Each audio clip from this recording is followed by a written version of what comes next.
छिंदवाड़ा में हो रही श्री 16 सोमवार शिव महापुराण कथा का सार आज हम आपको अपने हेमा शर्मा चैनल के माध्यम से बताने जा रहे हैं। आज की कथा में पूज्य गुरुदेव ने कहा है कि 16 सोमवार के व्रत में पहला सोमवार मिश्री बेलपत्र चूरमा जिससे भी आप पहला व्रत करेंगे 16 के 16 सोमवार उसी सामग्री से उसी प्रसाद से आपको व्रत करना है। यदि बच्चे पूछेंगे कि 16 व्रत का नियम कहाँ से आया, तब आप उनसे कहना कि अवंतिकापुरी उज्जैनी में एक कन्या रहती थी। कहानी बहुत प्यारी है, बहुत ही प्यारी है। इसके एक एक शब्द का महत्व है, इसलिए इस कहानी को आखिरी तक सुनिएगा। बहुत छोटा सा वीडियो है। अवंतिकापुरी उज्जैनी में एक कन्या रहती थी। उसका नाम सुगंधा था। वो बड़ी खूबसूरत, बड़ी आकर्षक थी।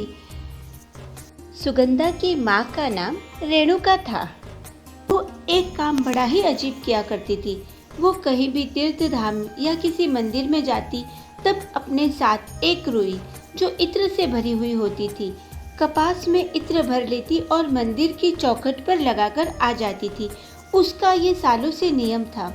ये नियम रेणुका ने ले लिया था। उसका फल उसे उस कन्या सुगंधा के रूप में मिलता है।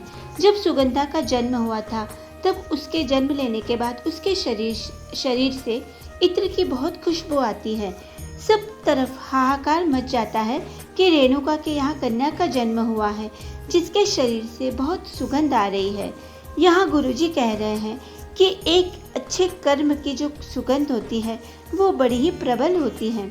गुरुदेव कहते हैं कि चाहे कुछ भी हो जाए, हमें अहंकार किसी भी बात का नहीं होना चाहिए, फिर चाहे वो अपनी खूबसूरती का हो या चाहे अपने पद का। बस हमें किसी भी बात का कभी भी कोई अहंकार नहीं होना चाहिए। देवर्षि नारद को भी अहंकार आ गया कि मैंने काम को जीत कर रखा है, मैंने काम को अपने वश में करके रखा है, मैंने कामदेव को अपना बनाकर रखा है। जिस कामदेव को देवाधिदेव महादेव नहीं जीत पाए, उस कामदेव को नारद जी कहते हैं मैंने उसे जीत कर रखा है। यानी कि मैं बहुत सुंदर हूँ। और अपनी सुंदरता का बखान करने के लिए एक सभा में जाते हैं और बैठ जाते हैं। उस सभा में एक कन्या का स्वयंवर था। भगवान से उन्होंने यह वर प्राप्त करके रखा था कि ऐसी सुंदर मेरी काया बना दीजिए जिससे ये कन्या मेरे गले में वरमाला मुझे पहना दे। पर देवर्षि नारद के अभिमान को भगवान विष्णु ने, भगवान नारायण ने तोड़ दिया। सुगंधा का शरीर बहुत सुंदर था, उसका स्वरूप बहुत ही सुंदर था। सुगंधा बहुत ही खूबसूरत थी, तो सुगंधा अपनी खूबसूरती का गलत जगह इस्तेमाल करती थी। कई युवानों को, कई नौजवानों को, चाहे वो किसी भी जाति वर्ग के हो, उन्हें अपनी ओर आकर्षित कर लेती और उन्हें अपना बनाने की पूरी कोशिश कर लेती और अपना खुद का ही गलत इस्तेमाल करने में लग गई। गुरुदेव यहाँ कहते हैं प्रेम और प्यार में जमीन आसमान का फर्क होता है। प्रेम में कभी झगड़ा नहीं होता और वहीं प्यार में केवल दिखावा होता है। प्रेम में त्याग होता है, समर्पण होता है। प्रभु श्री राम जी ने अपने भाई भरत के लिए राज सत्ता का त्याग कर दिया था, वो है प्रेम। भरत जी ने अपने भाई राम जी के लिए राज सत्ता का त्याग कर दिया था, वो है प्रेम। लक्ष्मण जी ने अपने भाई के लिए घर का त्याग किया और शत्रुघ्न जी ने अपनी सत्ता का त्याग करके अपने भाई भरत जी की सेवा करने लग गए। यह प्रेम है। सुगंधा ने अपनी खूबसूरती के बल पर लोगों को अपनी मुट्ठी में कर लिया था, अपने काबू में कर लिया था। एक नारी को सुंदरता दिया या किसी पुरुष को भगवान ने बल दिया है, इसकी वजह क्या हो सकती है? शिव पुराण कथा में माँ पार्वती जी जब उमा बनकर जन्मी थी, पार्वती अवतार तो 52वें नंबर का है। 51 जन्म माता पार्वती के हो चुके थे। उसमें जो उमा जन्म माता पार्वती का है, माता पार्वती जब उमा बनी तब शंकर भगवान महेश बने थे, तब वे उमा महेश के नाम से जाने गए। माता पार्वती ने भगवान शिव जी से पूछा कि नारी को सुंदरता क्यों प्राप्त की गई, नारी को सुंदरता क्यों प्राप्त हुई है। तब महादेव कहते हैं नारी की सुंदरता किसी पर पुरुष को रिझाने के लिए नहीं होती।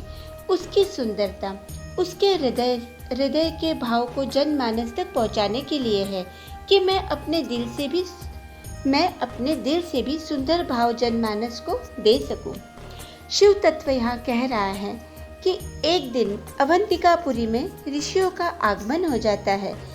क्षिप्रा के तट पर सारे ऋषिगण तप साधना में लग गए थे और ये सुगंधा अपने शरीर की सुगंध से, अपनी सुंदरता के माध्यम से ऋषिगण के समक्ष चली जाती है और अपनी सुंदरता का जाल जब ऋषियों की ओर बिछाती है, तब उनमें से एक ऋषि कुमार सारे ऋषियों से कहते हैं कि यह कन्या श्रेष्ठ नहीं है, ये बहुत गलत कन्या है, ये गलत कार्यों में लगी है। तब ऋषिगण कहते हैं, कोई बात नहीं, ये कोई इसके माता पिता के कोई पूर्व जन्म के कर्म है जो इसमें सुगंध आती है और इसका जन्म हुआ है इस अवंतिका नगरी में। ये कोई पूर्व के ही कर्म होते हैं। सुगंधा को लगा कि इन ऋषियों को मैं अपने काबू में कर लूंगी। ऋषियों ने भी अपने तप बल को इतना बढ़ा लिया कि उनके शरीर की तेज से सुगंधा के शरीर की सुगंध समाप्त हो जाती है। अब सुगंधा ऋषियों के चरणों में गिरकर क्षमा याचना करने लग जाती है और कहने लग जाती है, मुझे माफ कर दीजिए, क्योंकि अब उसमें भक्ति जाग गई। मुझे शिव को अपना बनाना है, उनकी पूजा अर्चना करनी है। तब ऋषिगण उसे 16 सोमवार का व्रत करने के लिए कहते हैं जिस 16 श्रृंगार से तुमने लोगों को इतने वर्षों तक रिझाया, अब तुम 16 सोमवार करो। 16 सोमवार करके भोलेनाथ को अपना बनाओ, जिससे तुम्हारा जीवन का कल्याण हो जाएगा। तो आज की कथा का ये सार था।